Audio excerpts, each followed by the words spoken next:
Excellent. Well, thank you, ladies, for being here. I'm super excited to dive in here with you.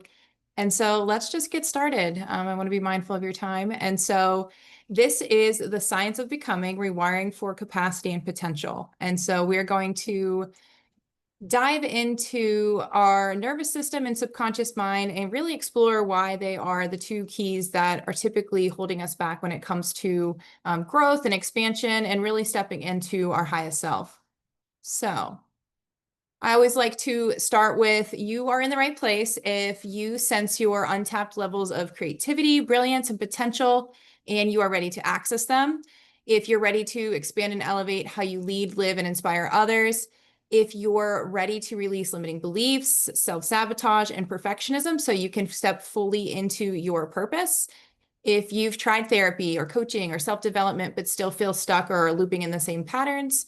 If you want to flow with presence and operate from a place of intuition and inner knowing, if you want to feel at home in your body and reconnect with its innate wisdom. And then lastly, if you are ready to finally understand and understand how to align your dreams and desires with your subconscious mind. And so what we'll go over here, we'll go briefly over my story, my experience, how I got to this place, what the gatekeepers of growth and expansion are, hint, hint, the nervous system and the subconscious mind, some education and tools on those two things, how plant medicine and microdosing helps us rewire from the inside out, the exponential power of guidance and community support when it comes to rewiring our capacity here. And then I will go over my Evolved Medicine program in more detail and how that covers all of these things that are helping us in the expansion process. And so I think who are here, you know me, but for anybody watching in the future, I am Allie. I am a psychedelic integration and holistic health coach. I am dedicated to helping leaders, seekers, and visionaries realize their potential and purpose through plant medicine, integrative health, and soul-led coaching. And so my methodology is not about surface level. It is all about going under the surface, under the conscious mind and getting down beneath the things that are driving our behavior. So we peel back the layers of conditioning, of fear, of programming, so that we can access the deeper truths that are driving the patterns. And then from there, we rewire our systems, our nervous system and our subconscious, so that we can actually make changes and integrate them into our daily life. And so nothing that I do is about quick fixes or temporary breakthroughs. It's about building a foundation that allows for real transformation to last. And so just a bit about me and my story. This was probably in my late 20s, probably at my, I'd say, lowest point. I was really disconnected from myself. And ultimately, I was just really disconnected from God, my purpose, source, whatever you want to call it. And I was really struggling with dissociation. I felt like I was living cut off from my head. I was living above my body. I was not here on earth. I did not realize that my nervous system was operating. It was super dysregulated. And I was literally just living in like a functional freeze mode, just basically walking through earth. And I think to kind of ground myself or to feel something, or to help with this nervous system dysregulation, I turned to food. And so then I ended up struggling with an eating disorder for most of my 20s. And yeah, it was just one of those things that consciously I did not want to do. I would try to restrict, I would try to control. I'd read the books. I almost like was forcing too much. And so when I learned about the nervous system and how that was the root cause, and about subconscious reprogramming and how I was operating out of really limiting beliefs, or my inner critic was driving a lot of the binge eating and compulsive eating. Once I started to go under the surface of those problems, is when my life really started to change. And then I discovered plant medicine, which like blew the door open. It really amplified and accelerated the process, because it really is like a QR code to our subconscious mind, where it's showing you all the things that are blocking you or in your way. And it also helped me to feel into my body. It brought the dissociation down so that I could feel my sensations, my emotions when I was full, the feelings and emotions driving my self-sabotaging behaviors. And so it is now my mission to work with plant medicine and to help others realize their highest potential by reconnecting them to the intelligence of nature, to plant medicine, and the intelligence of their inner wisdom.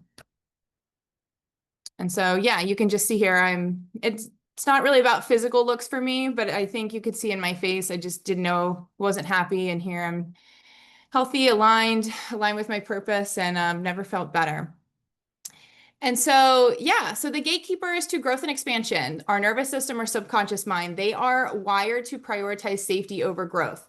So if we don't consciously rewire for growth and expansion, they're going to block our desires no matter how hard we think, we want and try to manifest and everything. We have to truly go in and excavate out. And so it does come down to biology, right? When we were living in tribes, if we were to act out or be weird, or to do something that was a little bit different, we would have been exiled. We would have been excommunicated, which meant that we probably wouldn't have survived, or we, had to be on our own. When we think about if we found a new plant in the wild, if we were, going way back and we didn't know, what effect it would have on us, it was unknown, it was scary, then we are biologically wired to, not eat that plant, or to be ultra cautious because we don't know, it's unfamiliar. And so that is exactly it. The nervous system protects, not expands. Growth is uncertain and it's vulnerable. And so that is equating with threatening and danger, which is going to trigger anxiety or shut down or over control. And we'll get into the nervous system states in the next few slides. And so if you are feeling like your burnout or anxiety is running the show, or if you get stuck in like start-stop cycles where you like quantum leap and expand, and then you feel yourself self-sabotaging and like staying in the same place, that is signs that your nervous system is not ready to hold more yet. You have to go in and you have to rewire for safety. And then on the flip side, these two are in cahoots with each other. The subconscious mind runs the show. I'm sure everyone has probably heard this at this point, but it's running 95% of our actions, is just programming, mainly from before we were 7 years old. We're like sponges in theta brainwave states. And so we can even take on things like our parents fighting, we can internalize that as they're fighting about me, I'm bad, I caused that. Things that aren't even relevant to us, we will take in and we will operate from that programming until we consciously change it. And so one belief that's really common that I see is, it's not safe to be seen, one that I dealt with for most of my life, led to procrastination, perfectionism, self-sabotage, and mainly, honestly, like shrinking and staying small, just hiding my gifts from the world. And so the other thing that's really interesting too is they kind of create this cycle where if you have a really, negative inner critic or harsh thoughts or whatever that looks like, you are going to be triggering your nervous system because it's not feeling safe, because you're constantly nagging it or just triggering it with all of the criticisms. So we have to get them both on the same page.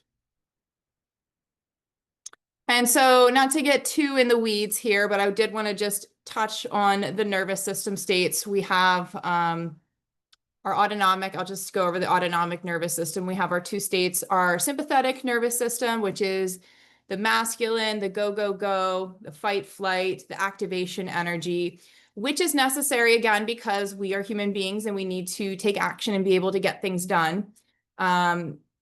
But we also need to have that balance. And so we have our parasympathetic nervous system, which is our left side, our feminine, rest, digest, receive.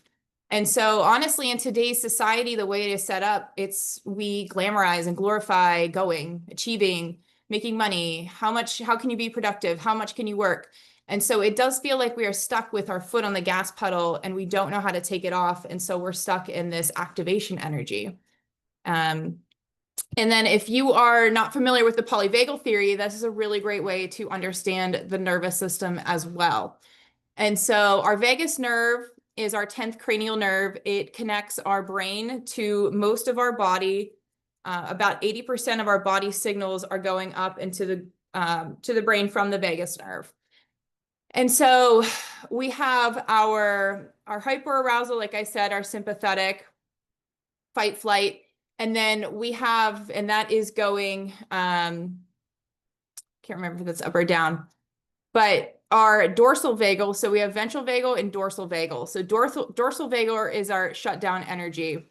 And so that looks like freeze, fawn, flat affect, numb, not feeling anything, just giving up. But when we are in our ventral vagal state, that is our social connection. That is our safety. That is feelings of connection. We feel clear. We feel like we are actually in alignment. We're in the present moment and we're not constantly scanning for threats or feeling shut down. So the goal is to be in ventral vagal. And to touch on the window of tolerance here, we can't control all the stressors in our life. We can't control, if we have kids, if we've got bills to pay, if we have, stress in our family, whatever that looks like, we cannot control all the things that are going to trigger us. But what we can control is how we can regulate our nervous system and bring it back into this state of, ventral vagal or connection or safety. And we can use nervous system tools or different modalities for that. So it's all about just building resilience. And then quickly to go over the 4 states of nervous system. These, I'd say we all kind of have like a sprinkle of all of these. I would say most of us operate from probably 1 or 2 dominant ones. And so again, we have our activation energy, our hyperarousal, sympathetic, fight and flight. Fight, when it comes to expansion, it's, controlling every detail or micromanaging or the perfectionism of, if it's not perfect, I'm not going to put it out there. It's grinding yourself to exhaustion. It's feeling like, pushing harder, forcing through is progress, right? And this comes from a programming of it's not safe to rest. It's not safe to receive. I have to keep going. And flight is the escapist. And so I have a bit of flight energy in me when it comes to procrastination and avoiding constant busyness. If you feel like you're just like doing all the things, the side quests to not, to avoid what you actually need to do, that's very flight energy. If you're jumping from idea to idea without feeling grounded, and then just feeling like restless and anxious and not permitting yourself, again, to just be present and to be calm. And then on the other end, this is definitely my dominant one is freeze. Like I've said, hyperarousal shutdown. This is, more perfectionism, feeling stuck and paralyzed. Like I'm not going to do it at all because I don't even know where to start. Numbing out, scrolling, doom scrolling. Raise your hand if you've ever doom scrolled when you know that you have a deadline or, just trying to avoid something, food, substances. Dissociation, like I said, just disconnecting from the body because it's uncomfortable to feel that it feels weird to change. It feels weird to evolve. And so it's just easier to disconnect from that sometimes. And it comes from a lot of programming for me, especially not being enough, just like not being enough. I'm not perfect. I'm not going to do it.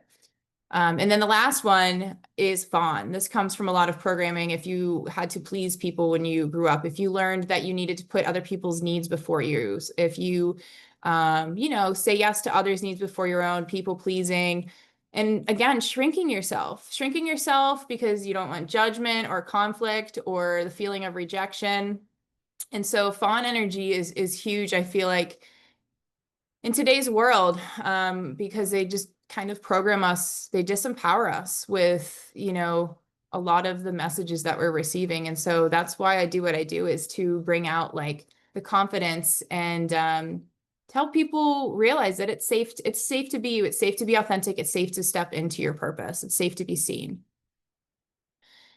And so I like to call myself like a bridge between science and spirituality. So I will also in my coaching incorporate a lot of energetics. And, I don't even think it's woo-woo anymore. The science is out there. Everything is energy. Everything has a frequency. You can measure it in hertz. The law of attraction is quite literally like, whatever frequency you're on, you're going to attract. And so there is so much of the energetics of receiving when we are trying to evolve in this life. And so we do have billions of cells, each are constantly receiving information. The nervous system is constantly listening to the conversations that you have with others, and especially the conversations that you're having with yourself. So if you're critical or you're negative or you're limiting, you are going to continue to trigger that stress response, like I said, and you're going to block the ability to be in the ventral vagal and to receive. And so whatever the subconscious mind, this stream of consciousness that you have is going to become your energetic blueprint. And again, You need to be in this ventral vagal receptivity, and that won't happen until we rewire our biology and our beliefs. And so when you do have a regulated and resourced nervous system, you are an opportunity and expansion magnet. So you can hold it all. You can magnetize it. And instead of just like, oh, I don't deserve this, like you can magnetize it. But a lot of us, when we get it, we push it away because we don't feel safe. We can hold it all if we have a safe and regulated nervous system. If you have a safe and regulated nervous system, you can take aligned action. Well, that's kind of what I said, but without self-sabotaging, because again, it's new, it feels scary. And our stress response is to seek safety by going back to where we were. But when we're regulated, we hold on to it. A relaxed state signals to the subconscious mind that it is safe to receive. We reduce our hypervigilance, our hyper-hustling, and the need to control. We allow ourselves to, again, just be and let it happen, be a clear channel for whatever's coming through.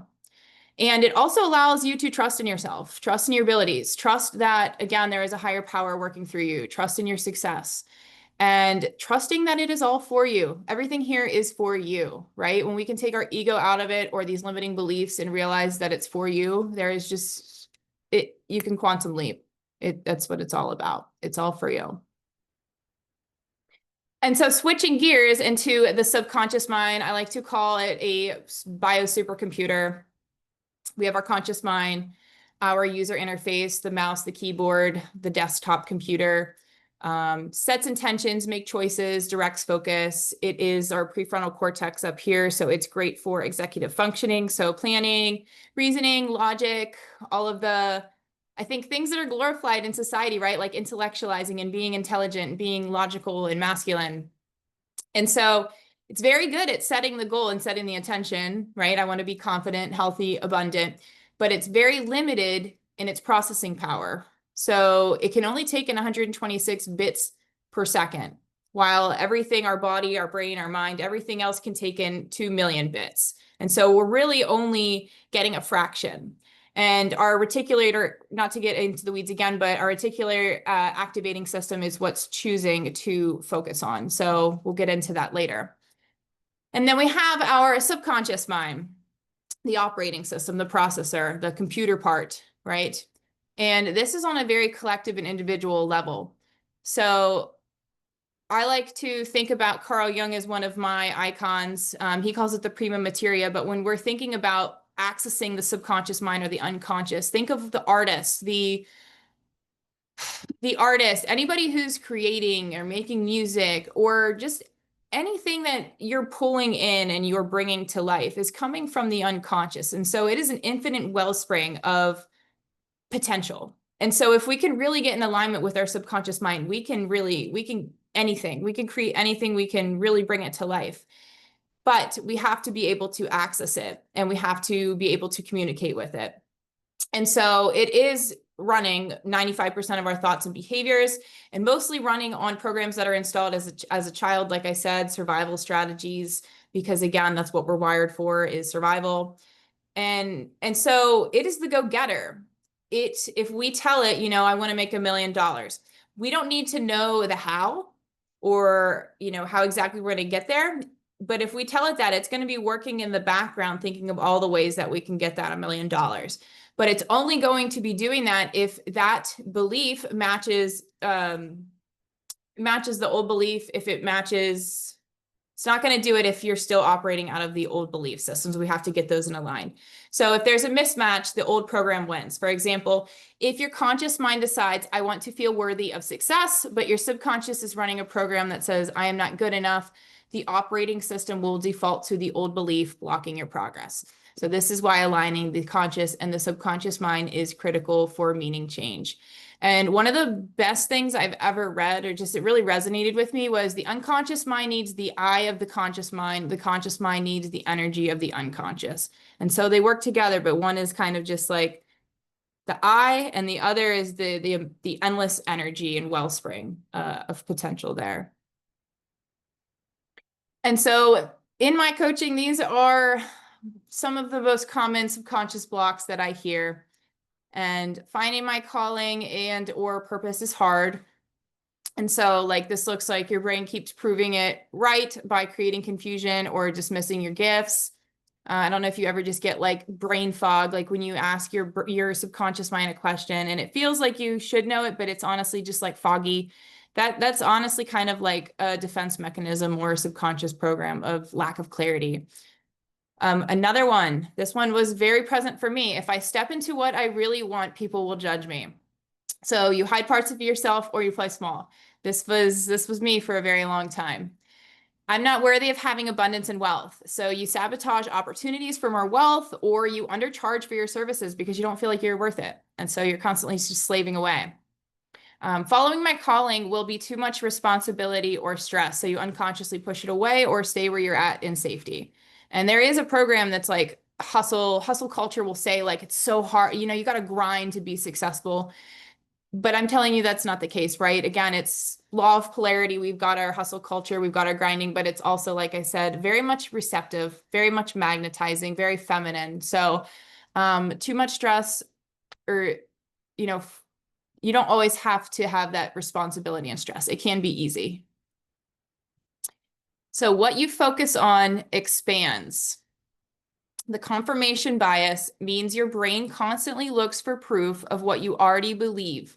And so it is like a social media algorithm where the more that you're looking for something, the more you're going to keep getting that feedback. And that's where I mentioned the reticular activating system in our brain is what's doing that scanning and trying to find the relevant information for you. And so your subconscious does not care if the belief helps you or hurts you. It just wants to be right. And so I use this example, like I said, this was very present for me, especially in the past year, couple years, where I'm transitioning out of my persona or my mask as a basketball player, a professional basketball player, a Hall of Famer, who happened to be passionate about psychedelic therapy and plant medicines. And so for me, that was like, this is over here, this is over here. What is everyone going to think of me? Are they going to think I'm crazy? How can I possibly make that leap? And so I was afraid to be judged. I was afraid to be my true authentic self. It held me back for a very long time. And yeah, it was a lot of subconscious stuff. I think it was that primal fear of rejection, right? You're going to be rejected from the tribe if you're your authentic self. And so what this can look like is you'll notice criticism or rejection more than support. Your brain's going to be like, "Oh, no, they think I'm weird. Oh, no, they rejected me." You'll play back memories of times you felt misunderstood. You will hold back your authentic self for being too much. And then if you just do a little switch, a reframe, change your glasses, your confirmation bias to the opposite of that, when I step into my calling, I inspire others, you will notice encouragement and resonance from aligned people seeking you, which was 100% true for me. It was like very valid. It was the most validating and liberating experience for me because as soon as I started to post more about my experiences, my struggles, my shadow side, all the things that I had been repressing. Once I put that out there in the world, I had tons and tons of people being like, thank you for posting that. Thank you for your vulnerability. I needed to hear that.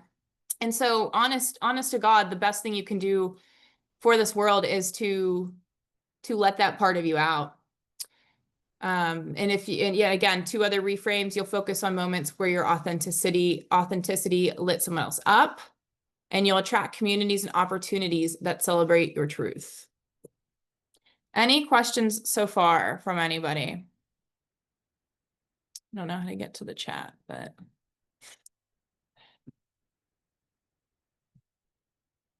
All right. I will keep going. How do you get the subconscious to believe the reframe? Great question. So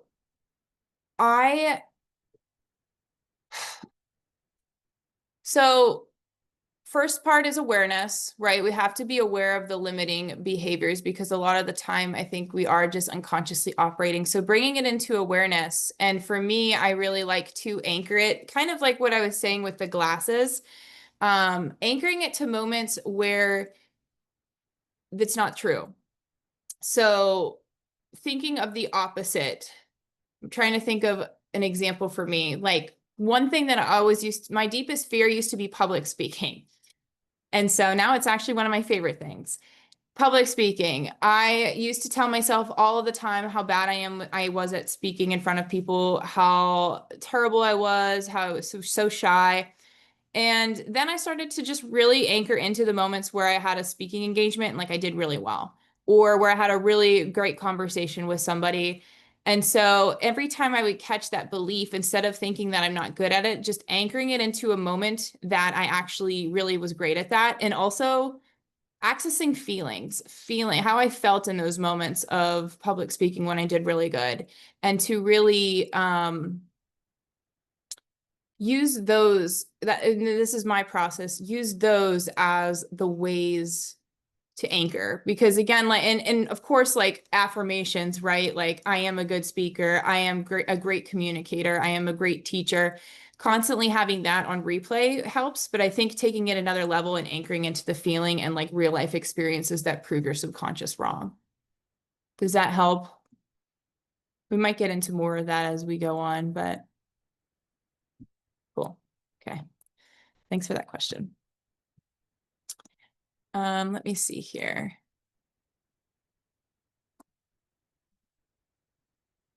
Okay.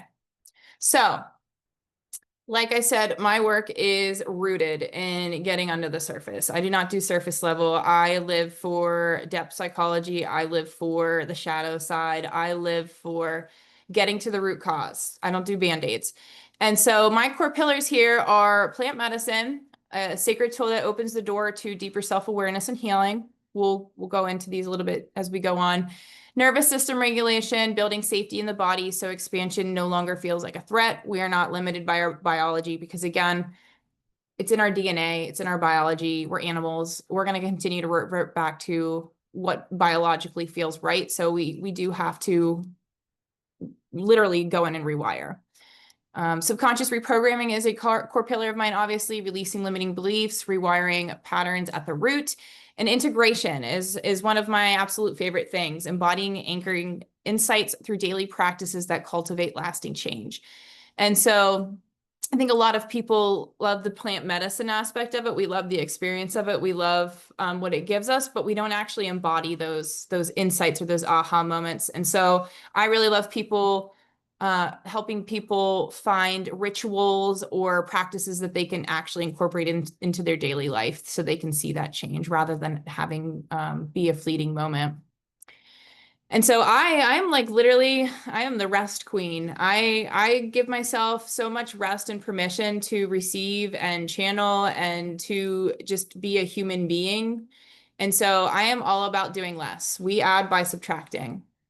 And so my work in the medicine, we don't give you anything that you don't already have. The medicine simply helps you unearth your true self, which is buried under cultural conditioning, other people's opinions, and inaccurate beliefs. And letting go of what's not truly yours, you remember who you are. And in that remembering, you can finally step boldly into your highest, most authentic expression.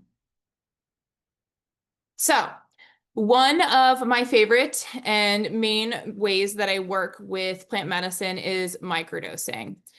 And like I said before, I like to think of plant medicine and microdosing as a QR code for the subconscious mind.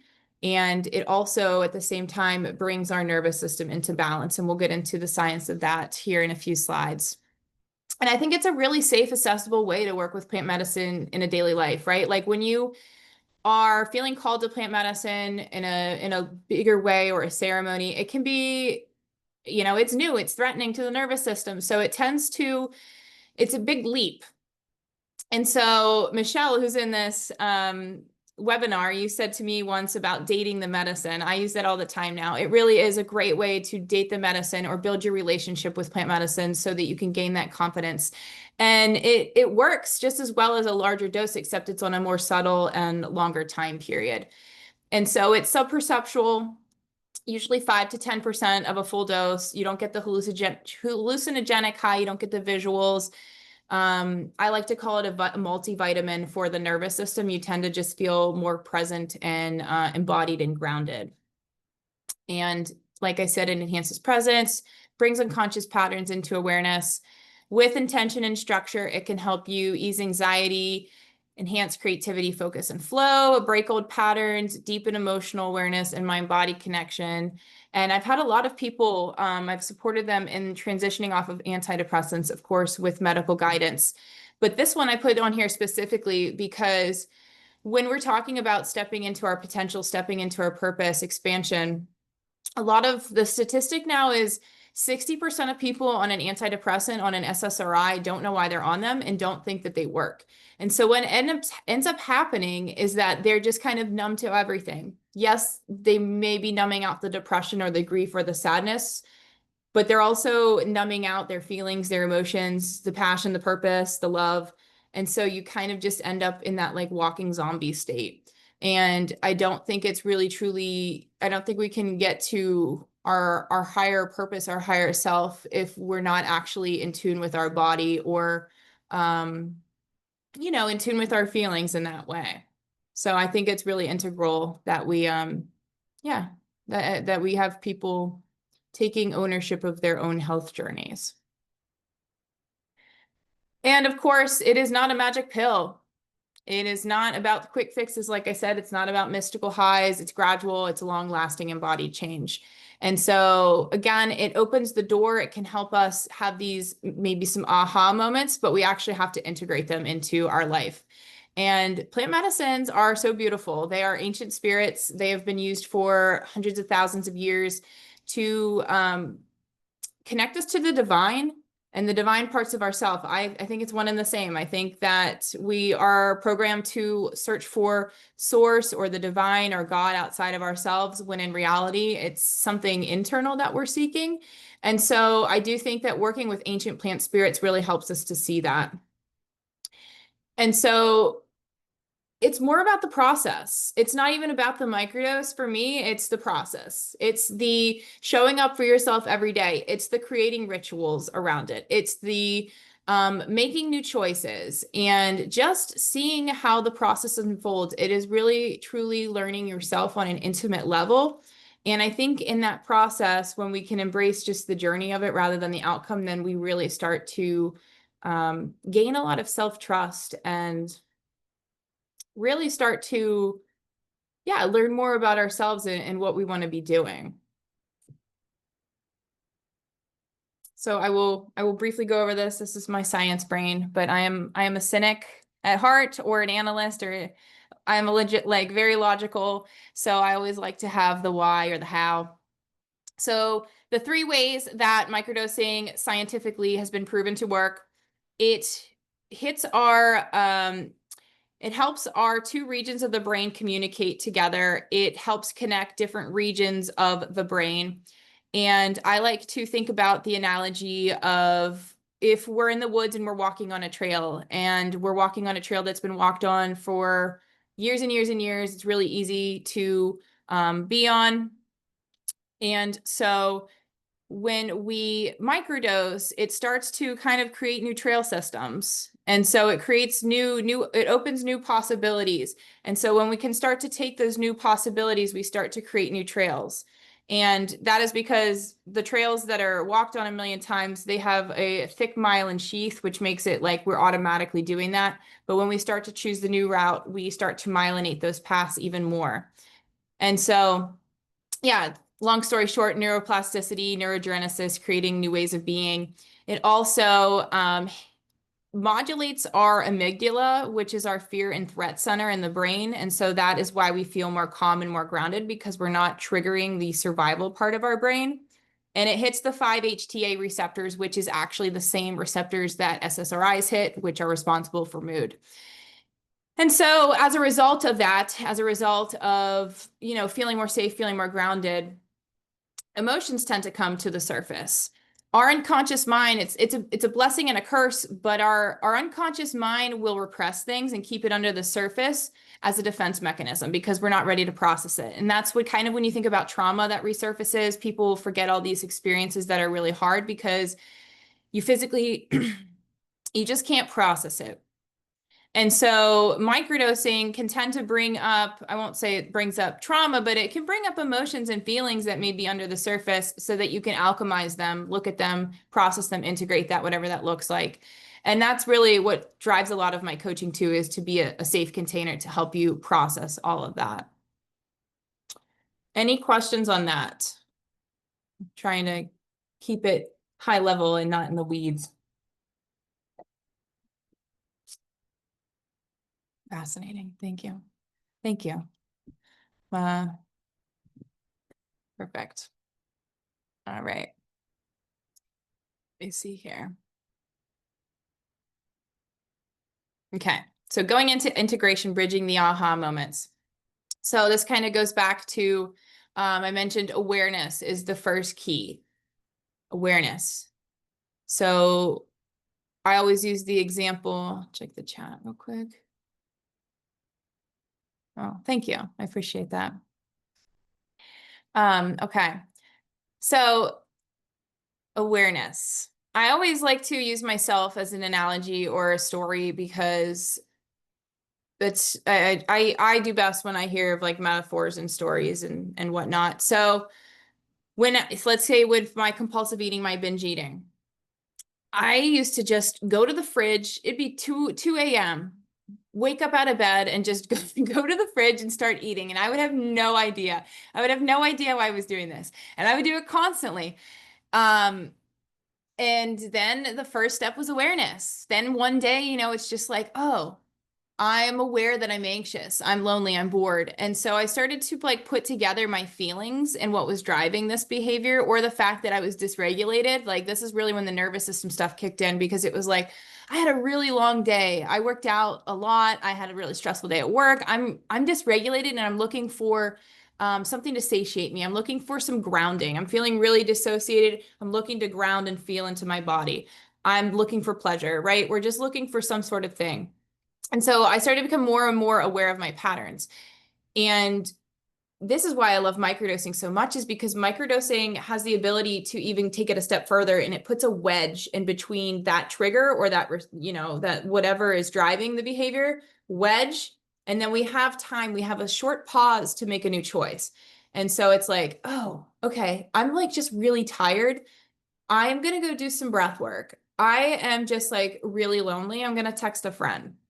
We can create new ways of being, and this goes into taking action, so new choices of being. And then the other thing is, right, we need to actually be consistent with the new ways of being. We can't just like do it once and think it's gonna change. And so again, gonna hammer in the nervous system and somatic work. We need to be able to create internal safety and notice safety into in the external environment.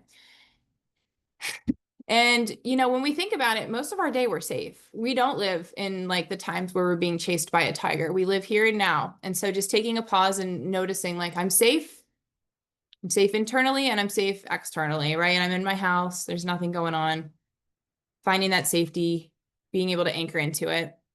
And then a lot of the integration tools that I use is eye movement stuff for the vagus nerve exercises, humming, gargling, breath work, sensory integration is really good, especially if you're looking for grounding. And then the subconscious, again, getting to the root, why it's there, mindset shifts, affirmations, new narrative, hypnosis is really good for getting under the surface. And then embodiment practices, getting into the body, rituals, movement, creativity, art, whatever that looks like for you, because everybody's different, right? I don't expect you to do all of it. We like to just find a few things that you're actually going to do. And then again, think of it as a gym. We don't go once, expect to have really big muscles. We got to do it over time. We got to be consistent and continuously reinforce those new pathways. And that is where the true transformation occurs, is just showing up for yourself and just embodying new ways of being. And the other thing too is support in this. A container that provides accountability is awesome because, we can get there by ourselves. It's much easier when we have other people to give that container, give that accountability, help you navigate the blind spots and guide you on the next step. Like I have many coaches and mentors that I work with because it's like, rather than me going inward sometimes and like, what's blocking me, what's happening, I ask them and they can be like, oh, this is it. I've been there.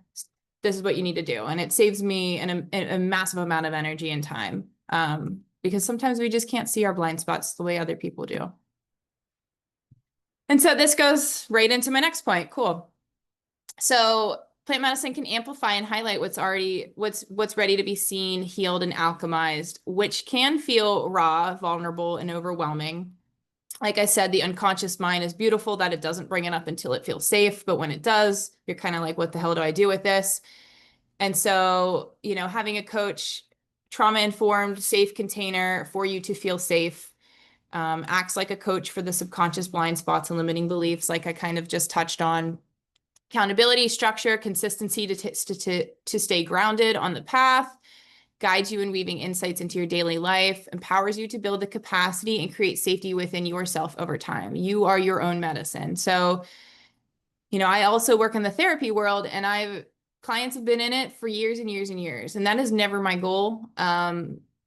If you're not getting what you're supposed to get after however long, right? Like, I don't want to keep you in this hamster wheel, right? I want to help empower you, give you the tools, show you that you are your own healer. Your body is the most advanced technology you have.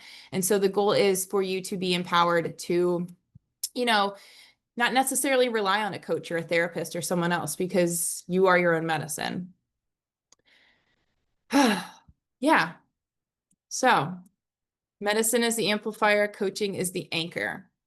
And to take it to the next level, group work. Group work is so potent, y'all. Like, it is so potent. I see it more and more and more in the group programs that I'm doing and the ones that I'm a part of. We are truly all divine mirrors of each other. It's crazy how I'll come into a call, and probably almost every call, somebody else will have that same touch point, or they'll share the same thing that I'm going through, or the same topic that I've literally been deep diving in for the last week. We really are all connected in such a way that we can't even fathom. And so, two, we're biologically wired for connection, right? We're biologically wired. Again, back to the tribe, we would not have survived without the tribe. So in today's world, I think so many of our traumas come from isolation, disconnection, experiencing something, but not having a support system to help you through that. And so truly healing happens in community and not a vacuum. And it's also, to be witnessed, to be validated for your authentic self by safe people signals safety to the body. So when we're in that safe space, we are, again, in that ventral vagal, that receptive state. Divine mirrors, reflecting back blind spots, strengths, parts of us that we can't see. I think a lot of us gaslight ourselves, right? Like, we think we know that we're a good leader or a good speaker or a good author or a good writer, but then we're like, oh no, like, who am I to say that? Like, I suck. I'm not good. So we need people to be like, no, you're a freaking great writer. You're a freaking great speaker. You blah, blah, blah, blah, blah. Like, we need to hear that from other people, right? We need to be built up by other people. And that gives us confidence. And I love group stuff because it's a new place to be a new you and to meet your edges, right? Like, wear something different, wear something funky, try something out that especially when you're in a safe container where you feel like you're not going to be judged, like, meet an edge because you know that you're safe. And again, this kind of goes back to what I said, group resonance, shared insights, collective healing. We're all going through the same thing, whether we know it or not. And so it really, amplifies the healing process. And again, accountability, structure. And there's some really cool studies too that are coming to the surface with psychedelic therapy, mushrooms, psilocybin, and group work. And there's a lot of efficacy in how much it can actually help that process too. So all of that, if you're feeling the call to go deeper, if you are interested in how we can really get to the root of the nervous system, wiring, and the subconscious mind, this is what we do in the Evolve Medicine program. It's an 8-week program. It is very integrative. We start from a bottom-up approach. It incorporates plant medicine, microdosing, neuroscience, psychology, spiritual wisdom, and collective healing. And so the goal is to move from reactivity to presence, survival to expansion, conditioning to authenticity, and limitation to possibility. And so what the program looks like here, I'll just go through this briefly. It's available in group and one-on-one. I have a three-phase model here. One of my favorite visuals, a tree's branches cannot reach the sky if the roots are weak. And so truly we need to be grounded. We need to build the foundation, especially if you're in the spiritual world. People talk about ascending all the time, right? We want to ascend. We want to go up the pyramid. We want to be enlightened. And that is great. It's never going to work if you're not grounded, if you're not here on earth, if you don't have a safe foundation, because what that looks like a lot of the time is kind of just like dissociation, being too heady. And so Yeah, that's the first phase, root and restore, a lot of nervous system recalibration, understanding your triggering, what's setting you off, reconnecting with your body's wisdom, because if we're feeling our body react a certain way, say for example, if somebody wants to give you a big tip and you just like feel repellent and you can't receive it and you're like, no, no, no, no, no. That is a message. That is a message of something going on subconsciously and nervous system wise. And so getting in tune with just like what the sensations of the body and what that feels like physiologically.